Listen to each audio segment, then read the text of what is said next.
Right, Psalm 40. We went through 10 verses last week. I want to just do a quick review of them, then we'll finish up. Remember, we're studying the Lament Psalms, Gene.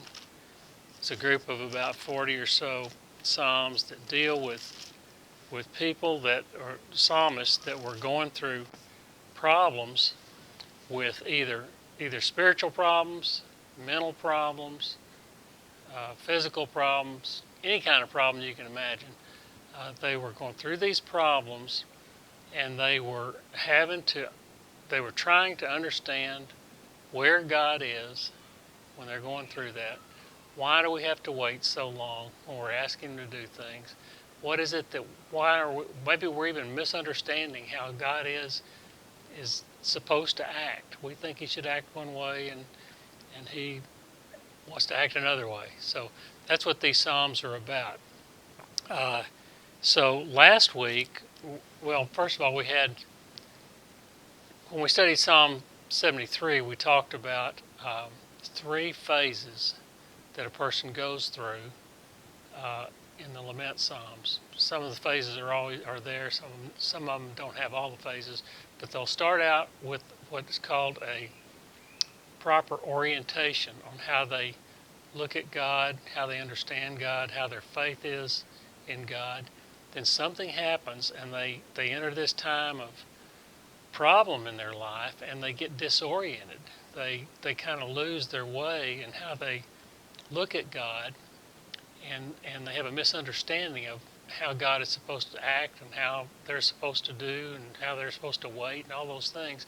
And then they get reoriented where their faith gets restored, and they're freed up to worship God more fully. So you got that. You start out in the right place, you get off track, then you get back on track. Basically, is what we're talking about. And the same was true with Psalm 40. The first four verses talked about the psalmist being delivered at some time in the past. He had a problem, and God delivered him. He said, "I waited patiently for the Lord. He turned to me and heard my cry." And this was the verses where it said He lifted me out of the slimy pit. You know, we talk with the mud and the muck and the mire. Talk about maybe that was sticky mud. Some of the translations say sticky mud, and I likened it to the Texas clay that gets stuck on a shovel and you just can't shake it off. It's really bad. And when He lifted him out of there, He put him on a solid foundation, on a rock.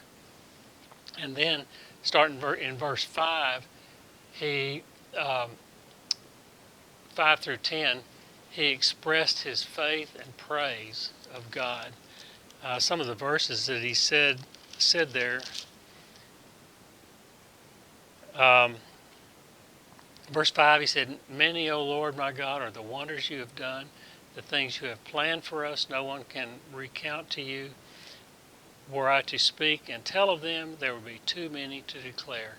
So he's praising God. He realizes, that God has delivered him and restored him from this problem he was having. Now he's praising Him, and he's just kind of going right to it right there. He said, "In fact, there's so many things I could say about You. I couldn't say them all if I had to." One of the other things he said in verse 8 was, "To do Your will, O my God, is my desire. Your law is within my heart." And then in verse 10 he says, "I do not hide Your righteousness in my heart. I speak of Your faithfulness and salvation. I do not conceal Your love and Your truth from the great assembly." What he is saying is, You restored me, and because You've restored me, I just can't keep quiet about it. He didn't set me on the rock there to keep my lips sealed. He set me on that rock so I could declare His praises. And that's what he was doing. And that got us to verse 11, which is where we are today. And that's where the lament starts. We had the past time of deliverance, and we had the praise time.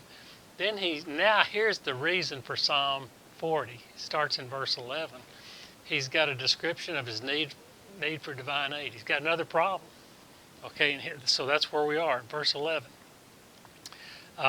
Verse 11, it's where the lament start. I think I said it. Here's what verse 11 says. "Do not withhold Your mercy from me, O Lord. May Your love and Your truth always protect me. So this is the preface actually to verse 12. He is not just asking for God's mercy. He is also asking for his love and truth to protect him. So we know something's coming. He's saying, here's the things I need. He's not saying why I need them yet, but he said, that's what I'm going to need. These are the two attributes of God's character he just praised in verse 10. And now he is also asking for mercy. In verse 10, he said, he referred to his love and his faithfulness, and he does the same thing here, but he's saying, I also need some mercy. And why is he asking for these things and including mercy in it? So let's look at verse 12. It says this, for troubles without number surround me. Now we're talking lament. I said all those gracious and nice things leading up to this, and here it is, verse 12. But for troubles without number surround me. My sins have overtaken me, and I cannot see. They are more than the hairs of my head, and my heart fails within me. Now that's pretty deep. I got all these sins, the consequences of all these sins, and he probably should pick somebody else's head to talk about the hairs on their head, because mine's getting thinner and thinner. He's talking about somebody with a full head of hair when he's talking about the number of hairs on the head. But that's what he's got. He wants deliverance from his sins, which have overtaken him, he says, which really are not the sin, but the consequences of his sin. Okay, the sin is one thing, but it's what goes along with the sin is the real problem, because that's where you realize your need for God. Oops, didn't need to turn that page. And I'm guessing that the troubles which are surrounding him from the consequences of his sin as well. These consequences could very well be life-threatening. You get caught stealing water guns like I did when I was 10 years old. Your fear is you're going to go to jail, But there's other sins you commit that don't have any kind of statutory penalty that go with them. They're things that affect your social life, they affect your family life and all those things. But sometimes you have a consequence to your sin that can affect your physical life, where you can be in danger. And that's one of the things I think that David's facing here. The consequences could very well be life-threatening, and he is on the brink of losing hope. His problem is so deep, he's on the brink of losing hope when he says, his heart fails. He said his heart fails right there at the end of verse 12. Something I find very interesting is that this Hebrew imagery is normally reserved for pounding surf. He's talking about having all these consequences of his sins surrounding him, and he's just losing control.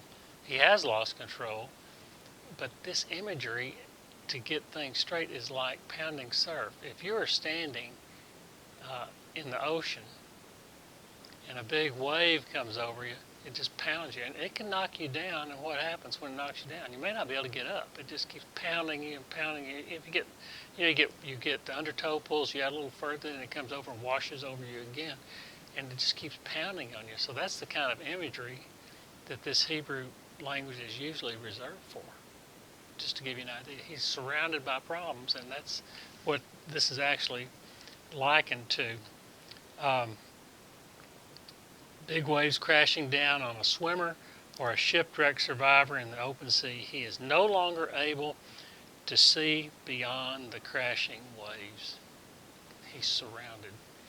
He is surrounded, and he has been overtaken with no escape, and he is out of hope. That's what that verse 12 says. That's where he is, and that's his lament. Okay, so that brings us to the fourth point of the outline, is his plea for a speedy deliverance. You got the pounding wave beating on you. What are you going to do? Help. Yeah, help. That's what he's saying. Where are you, God? I need you. All right. So that's what we're going to talk about. So verse 13 says this. Be pleased, O Lord, to save me. O Lord, come quickly to help me. Be pleased. All translations, I think, said that I looked at said be pleased.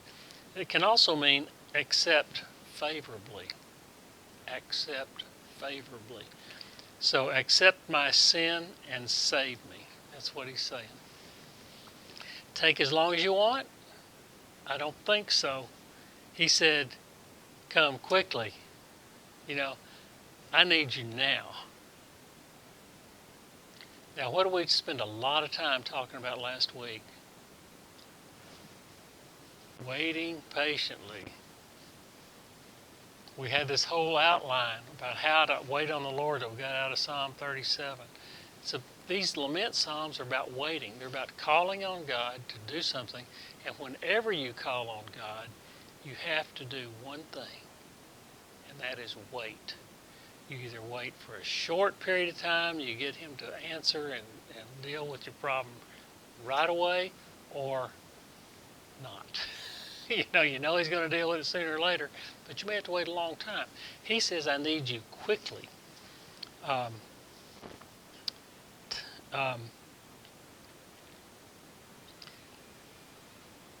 But it may not mean totally immediately.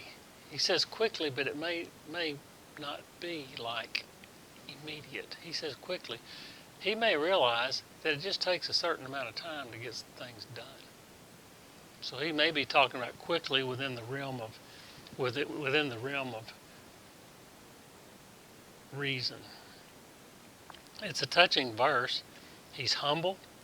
He's asking for help, and he wants to be saved. It may be that he knows the depth of his problem, and he knows the length of time required for total deliverance. Now, what would that be? Let's see. I got arrested. I got thrown in prison for a 3-year term. How long is it going to take for God to act? It's going to take 3 years. You're in jail for 3 years. Okay? So there's a certain amount of time that's going to be required. He just wants it. He wants that deliverance at the first available moment. And that's what he's talking about when he says quickly. I know it may not be, like I'm asking now, it may not be before I can get to the door. A certain amount of time required. Just make it quickly, God. I'm suffering here. This could be considered waiting, tantamount to waiting patiently. That's what we talked about last week. There's all kinds of time to wait patiently. We talked about waiting for a long time does not necessarily mean waiting for a long period of time. The example that I gave you was getting stuck at that red light in the left turn lane there at Webb Chapel and Forest. I got to there, and it takes a long time to sit through the full cycle of those lights to get back to me. How long is that? It's not really very long. If you had to wait that long for just about anything else, you'd say you're not waiting very long at all. But it sure seemed like a long time when you're sitting there. So it can be long enough, right? Okay. So verse 14. Verse 14 says, may all who seek to take my life be put to shame and confusion. May all who desire my ruin be turned back in disgrace. This is interesting. Even though it may have been David's sin that brought all this on, that's what he was talking about is back in verse 12. He said, my sins have overtaken me. Even though this may have all been brought on because of his sin, there also may be some malice involved. Because these people, David has had some kind of sin in his life, and the consequences has brought the wrath of these people down on him, whatever it is. But it may be that these guys were just sitting out there waiting on David to do something because we don't like him anyway. And there may be malice involved. We've talked about it, what an ugly word malice is, because you're actually wanting something bad to happen to somebody. And these guys may have actually wanted something bad to happen to David. It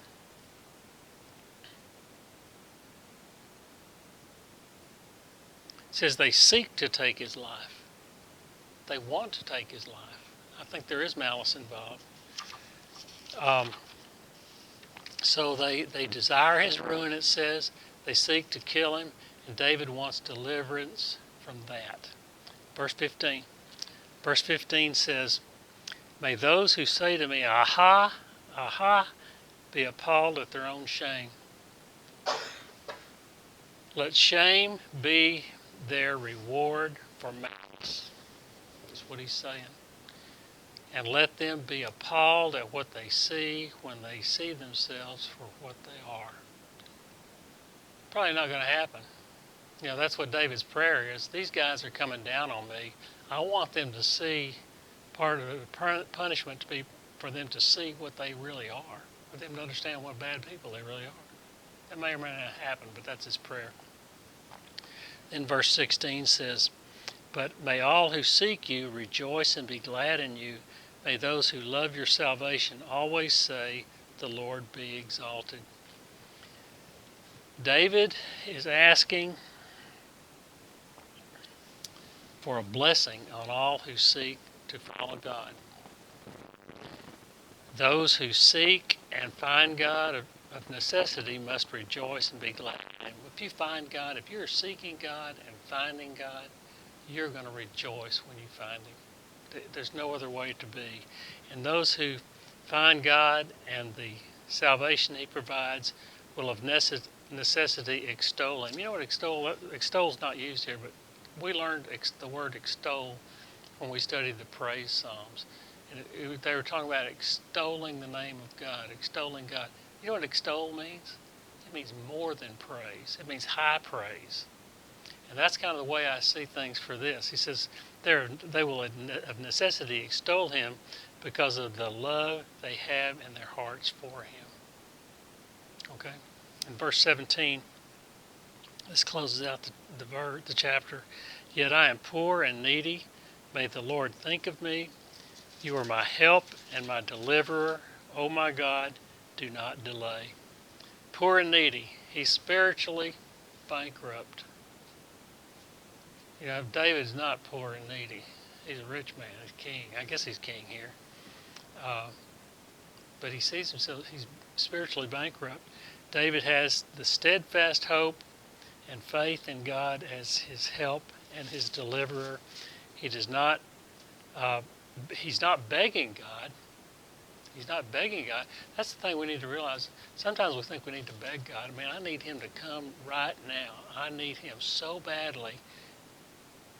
I'll just keep begging and begging and begging. We don't have to do that. I'm not sure God doesn't want us to do that, or he's unhappy when we do that. But he sees himself as basically saying, I will patiently wait even in these dire times. That's what we have to learn to do. What we said in chapter 37, so we have to we looked at it in verse 3, verse 4, verse 5, verse 7, and verse 34. We have to trust in him. We have to, in terms of waiting on him, we have to trust in him. We have to delight in him. We have to commit to him. We have to rest or be still in him, and then we can wait on him. All of those things are part of waiting. We need to understand how to do those things, and that's what David is going through here. So that's Psalm 40. You know, he started out being delivered, recounting that deliverance. Then he praised God. Then he gets to the reason for the psalm, and then he goes through the lament part of it, where he's asking God for various things. So that's chapter 40.